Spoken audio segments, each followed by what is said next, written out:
On the subject of film, this year has seen the release of Europe's first 3D feature film. Street Dance 3D came out last May to a warm reception from the critics.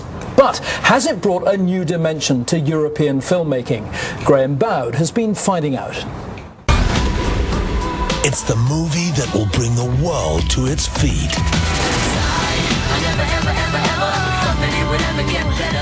It's glossy, it's noisy, it's full of energy.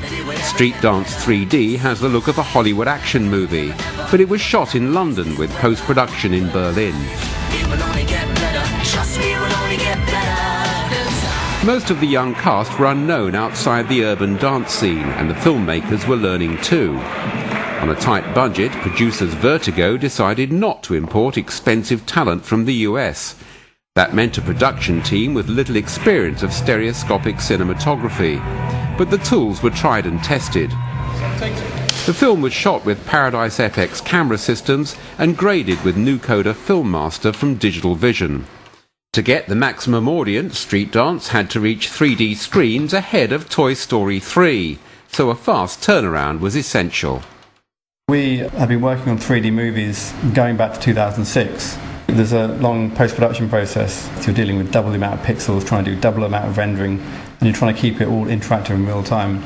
Typically in the mastering environments, it's client attended, you want everything to be very quick and fast. So there's double the amount of processing needs to be done. The film has a predictable story with rival crews preparing for a competition. There's also a meeting between hip-hop and ballet as the classical dance troupe lends its rehearsal room to the street kids. To make the most of the 3D medium, the directors wanted plenty of stuff flying through the air. So the script includes a food fight. Considering the clean-up job, you wouldn't want too many takes of this. Another challenging scene was shot at London's Notting Hill Carnival. For us, London is the character in this film, so it's like, as a character, you've got to showcase its best points, and one of its greatest points it has is that we have a great carnival every year. So for us to do British film in the summer, it was like important to have it on the map of the calendar that we will be shooting Notting Hill Carnival. Yeah, so it was always something that we wanted to do. So our producer kind of pulled their hairs out and was like saying, how are we going to do this? And we're like, well, get a crane and the camera and let's roll. Yeah, we literally hired one of the floats, a float called Poison, with speakers. Like, imagine the speakers are as tall as 12-foot speakers blaring in their ears, and they had to all wear headphones. The carnival took place on a dull weekend, so it was a challenge to match the vibrant look of other scenes.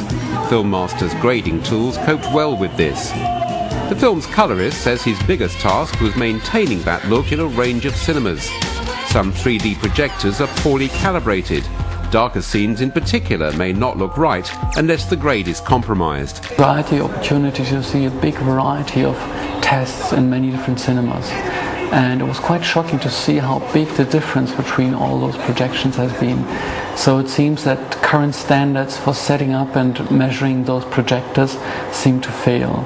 So the industry should actually improve and find better, easier to use tools to line up those projections. The young cast will hope this can be a launchpad for successful careers. And it'll certainly add another dimension to the filmmakers' CVs. You're watching IBC TV News.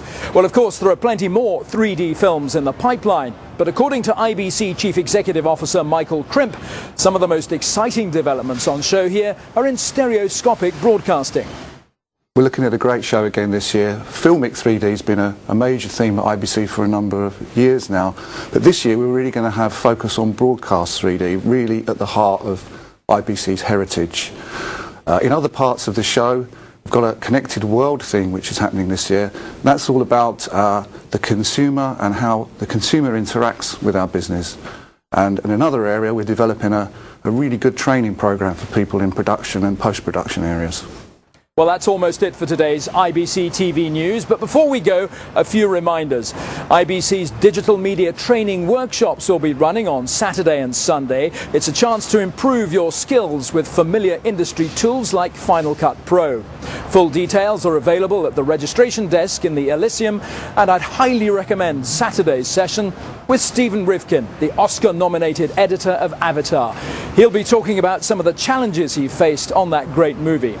On Sunday, IBC's International Honour for Excellence is being presented to Manolo Romero of Olympic Broadcasting Services. That's at IBC's awards ceremony.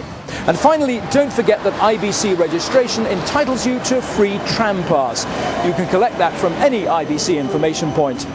Well, that's all for now. We'll be back between 7 and 9 every morning of the show, and you can catch us online or on your mobile as well. Have a great day's business.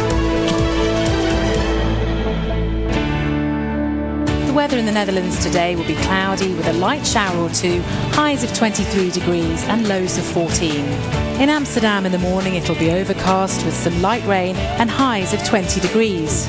Later in the day the temperatures over the city will start to drop and it'll get much cooler by the evening. The outlook going into the weekend: Saturday will be dry, but on Sunday temperatures will drop and there'll be heavy rain. There's going to be more rain on Monday.